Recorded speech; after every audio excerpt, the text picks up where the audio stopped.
Guys আজ সকালে আমার সাথে মাঠে কী ঘটলো? হ্যাঁ গাইজ, আজকে আমি সকাল সকাল ঘুম থেকে উঠে চলে গেলাম মাঠ, কিন্তু যাওয়ার সময় রাস্তায় একজনকেও দেখতে পাইনি। ওই কয়েকজনকে দেখতে পেয়েছিলাম, নিজের কাজে বেরিয়েছে আর কয়েকটা গাড়ি। তারপর যখন গাইজ আমি মাঠ পৌঁছালাম তখন দেখলাম মাঠও ফাঁকা, একটা কিচ্ছু নেই, শুধুমাত্র কয়েকটা গাড়ি আসা যাওয়া করছিল রাস্তায়। তারপর আমি মাঠ পৌঁছে গেলাম আর খুঁজে পাচ্ছিলাম না আমি এখন করবোটা কি, কারণ আমি যেহেতু একা রয়েছি আর আমি ফার্স্ট মাঠ আসছি সকালবেলায়। তারপর গাইজ আমি একটু দৌড়তে লাগলাম, আর প্রায় 5 পাক দেওয়ার পর আমি আর দৌড়তে পারলাম না।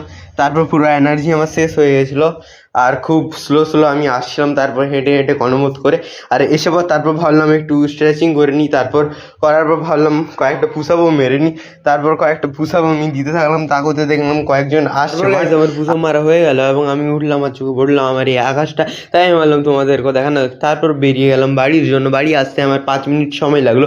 আসার পথে এই ধান খেতে চোখে পড়লো। ওকে সাবস্ক্রাইব করে দাও এরকম আরও ভিডিও পাওয়ার জন্য।